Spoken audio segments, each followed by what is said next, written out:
பீகாரில் நடைபெற்று வரும் இந்த பேரணியில் தமிழ்நாடு முதலமைச்சர் மு க ஸ்டாலின் பங்கேற்றிருப்பது குறித்து அதன் சார்ந்த முக்கியத்துவம் குறித்த கருத்துக்களை நம்மோடு பகிர்வதற்காக நியூஸ் 18 தமிழ்நாடு செய்தி ஆசிரியர் திரு கார்த்திகை செல்வன் நம்மோடு இணைந்திருக்கிறார். வணக்கம் சார். இந்த தேசிய அளவிலான இதன் முக்கியத்துவமாக எதையெல்லாம் நாம் பார்க்கலாம் தமிழ்நாடு முதலமைச்சர் இந்த பேரணியில் பங்கேற்றிருப்பது? வாக்காளர் பட்டியல் சிறப்பு திருத்தத்துல திமுக தன்னுடைய நிலைப்பாட்டை சொல்றதுக்கான ஒரு வாய்ப்பு அப்படின்னு அவர் பயன்படுத்துவாரு. அது தவிர இந்தியா கூட்டணியுடைய பிரதானமான கூட்டணி கட்சிகள்ல ஒன்றா திமுக இருக்கும்போது தொடர்ச்சியா அதனோட எல்லா பிரச்சனைகளையும் நாங்கள் ஒன்றாக இருக்கிறோம் அப்படின்னு சொல்லக்கூடிய ஒரு அம்சம் அப்படிங்கிறதும், இது பீகார் தேர்தல் மட்டுமல்ல, அடுத்ததா தமிழ்நாடு தேர்தல் இருக்கிறது, மேற்கு வங்கத்துக்கு இருக்கு, கேரளாவுக்கு இருக்கு. அப்படி மாநிலங்களுக்கு எதிர்கட்சி ஆளக்கூடிய மாநிலங்கள் அப்படின்னு வரக்கூடிய எல்லா இடங்களுக்குமே முன்கூட்டியே இந்த பீகார்ல இருக்கக்கூடிய சிக்கல்களை எதிர்கட்சிகள் வைக்கக்கூடிய குற்றச்சாட்டு, அங்க வாக்காளர்கள் 65 லட்சம் பேர் நீக்கப்பட்டிருக்கிறாங்க, அல்லது நிறைய பேருக்கு குறிப்பிட்ட கிராமப்புற பகுதிகளில் அல்லது மாநிலத்தினுடைய எல்லை பகுதிகளில் இருக்கக்கூடியவர்களுக்கு சிறுபான்மை மக்களுடைய வாக்குகள் திட்டமிட்டு அதுல இருந்து நீக்கப்படுது அப்படின்லாம் இவங்க நிறைய குற்றச்சாட்டுகளை முன்வைக்கிறாங்க.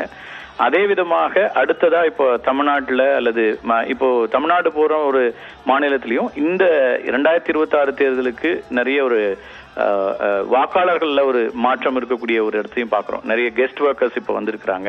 அவர்கள எவ்வளவு பேர் இங்க பதிவு செய்யப்பட போறாங்க அப்படிங்கிறதும், அதே போல இங்க இருக்கக்கூடிய வாக்காளர்கள்ல யார் யாருக்கெல்லாம் வாக்கு கிடைக்காமல் போகுது அப்படிங்கிற ஒரு இடத்தையும் ரொம்ப உன்னிப்பா கண்காணிக்கிற இடத்திற்கு இங்க இருக்கக்கூடிய அரசியல் கட்சிகள், அது திமுகவா இருக்கலாம், அதிமுக இருக்கலாம், பாஜக, காங்கிரஸ், புதிய கட்சிகள் அப்படின்னு எல்லாருமே, தாவைக்கா உள்ளிட்ட புதிய கட்சிகள்னு எல்லோருக்குமே அந்த ஒரு இது இருக்கும். ஆனா குறிப்பா 2 பெரிய கட்சிகள், கட்டமைப்பு அதிகமா வச்சிருக்கக்கூடிய கட்சிகள், அவங்களுடைய பூத் லெவல் ஏஜென்ட்ஸ் மூலமா இதையெல்லாம் பயிற்சி கொடுத்து தீவிரமாக அவங்க பகுதியில் பாக்குறாங்க. இது ஒரு பகுதி, இந்த வாக்கு திருட்டு அல்லது குற்றச்சாட்டு அல்லது வாக்காளர்கள் நீக்கப்படுறது அப்படின்னு. அதை கடந்துமே இது போன்ற ஒரு நிகழ்வை இன்னொரு 2026 தேர்தல், அதுக்கு முன்னதாக இப்போ தமிழ்நாட்டில் வந்து ஏற்கனவே இந்தியா கூட்டணி அல்லது திமுக தலைமையிலான கூட்டணி இருக்குது. அந்த கூட்டணியில காங்கிரஸ் பிரதானமா தேசிய கட்சியாக இருக்குது, அதுக்கப்புறம் இடதுசாரிகள், விடுதலை சிறுத்தைகள் உள்ளிட்ட கட்சிகள் இருக்கும்போது அதே 2003 தேர்தல்களாக அந்த கூட்டணி ஒன்றாக இணைந்து பயணிக்கக்கூடிய இடத்துல இருந்து தொடர்ச்சியா 2026 அதே கூட்டணி நீடிக்கிறது. கூடுதலான கட்சிகளை இணைப்பது அப்படிங்கிறதுக்கான சமீபத்தில் ஒரு ஆலோசனை கூட்டமும் கூட நடந்தது. உங்கள் நினைவிருக்கும், ஒரு இரவு விருந்து டின்னர் பார்ட்டி கொடுத்திருந்தாங்க அவருடைய 50வது திருமண நாளை ஒட்டி.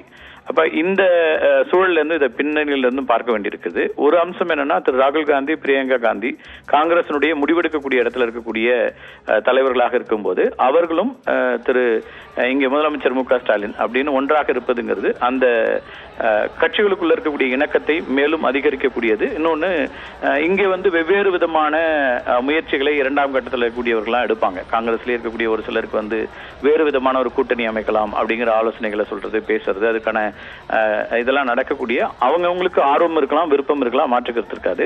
அந்த முயற்சிகள்லாம் இருக்கும்போது அந்த முயற்சிகளுக்கான எந்த இடமும் கொடுக்காத ஒரு அரசியல் சூழலாக இது கூட இருக்கும்னு பார்க்க முடியும். இவங்களுக்குள்ள அங்க காங்கிரசினுடைய அகில இந்திய தலைமை, அதே போல திமுக தலைமை எவ்வளவு இணக்கமாக ஒற்றுமையாக இருக்கிறது அப்படின்னு சொல்றத என்பதை காண்பிப்பதற்கான ஒரு தருணமாக கூட இது அமைக்கிறது. நம்ம வந்து ஒரு உதாரணத்துக்கு பார்க்கணும்னா, திரு ராகுல் காந்தி இளம் தலைவரா அந்த காங்கிரஸ் கட்சிக்கு வரும்போது அப்போதும் திமுகவோடு கூட்டணி இருந்தது. ஆனால் அன்றைய தலைவர் மறைந்த முதலமைச்சர் திரு கருணாநிதி அவர்களோடு அவ்வளவு பெரிய இணக்கம் இருக்காது. அப்போது ஒரு பெரிய செய்தியாலாம் பேசப்பட்டது, எழுதப்பட்டது. திரு ராகுல் காந்தி தமிழ்நாட்டுக்கு வருவார், ஆனால் அப்போது முதலமைச்சராக இருந்த திரு கருணாநிதி அவர்களை சந்திக்காமலே போவார். 2-3 தருணங்கள் அப்படி வந்து அந்த சந்தர்ப்பங்கள் இருந்தது. அவங்களுக்குள்ள ஒரு இணக்கம் இல்லாத ஒரு இடைவெளி இருந்தது அப்படிங்கறதெல்லாம் பெரிதாக பேசப்பட்ட ஒன்றாக இருக்கும்.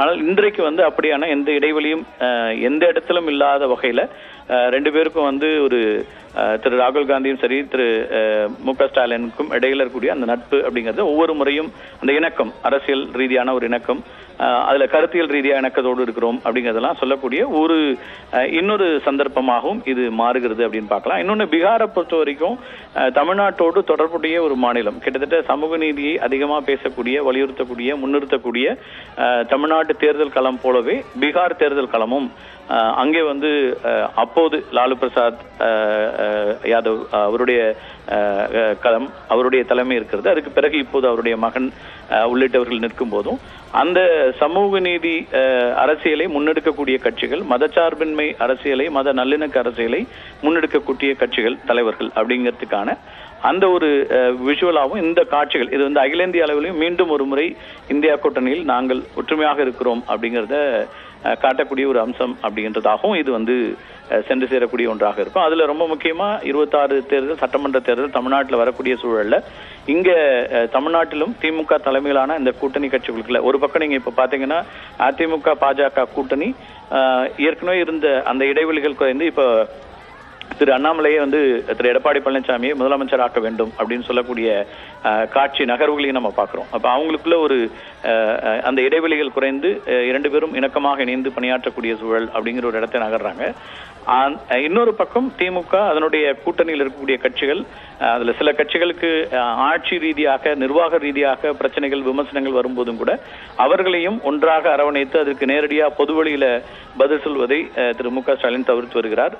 அந்த எல்லா விஷயங்களையும் இன்டர்னலா பேசுறாங்க. அப்ப எப்போதெல்லாம் நேரம் கிடைக்கிறதோ அப்போதெல்லாம் கூட்டணி கட்சிகளோடு தங்கள் இருக்கக்கூடிய நெருக்கத்தை இணக்கத்தை சொல்லக்கூடிய ஒரு இடமாகவும் திமுகவை பொறுத்த வரைக்கும் அது இருக்குது. அந்த வகையிலும் கூட இந்த அழைப்பும் அங்கிருந்து வந்த ஒரு அழைப்பு பீகார் தேர்தல் களம், அப்புறம் ஒரு தேசிய அளவுல இப்போ வந்து அவரு பல நிலைகள்ல தமிழ்நாடு உதாரணமாக இருக்கக்கூடிய இடத்தையும் முன்னிறுத்திட்டே இருக்கிறாங்க.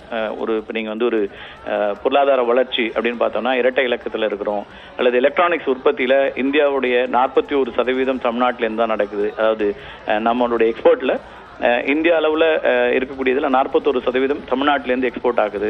அதாவது ஒரு $14 பில்லியன் இருக்கிறோம். தொழில்துறை வளர்ச்சி இதெல்லாம் சொல்லக்கூடிய நேரத்துல இந்திய அளவிலும் தங்களுக்கான ஒரு கவனம் பெறக்கூடிய ஒரு சூழல்ல இந்த மாதிரியான ஒரு பீகார் மாதிரியான தேர்தல் களத்துல நேரடியாக பங்கேற்பது, அதுலயும் ரொம்ப குறிப்பா திமுக எழுப்பக்கூடிய பிரச்சனைகளை நேரடியா பிரதிபலிக்கக்கூடிய எதிரொலிக்கக்கூடிய இன்னொரு தேர்தல் களம் அப்படிங்கிறதுனால பீகார் தேர்தல் களத்தை அது வந்து ஒரு அகில இந்திய அளவில் ஒரு கவன ஈர்ப்புக்கான ஒரு தேர்தல் களமாகவும் இந்தியா கூட்டணிக்கு குறிப்பா காங்கிரஸோடு இருக்கக்கூடிய அந்த நெருக்கத்தை காண்பிக்கக்கூடிய இன்னொரு களமாகவும் அது மாறுதுங்கிற அடிப்படையில் அது ஒரு கவனம் பெறக்கூடிய ஒரு நிச்சயமான ஒரு நிகழ்வுன்னு சொல்ல முடியும்.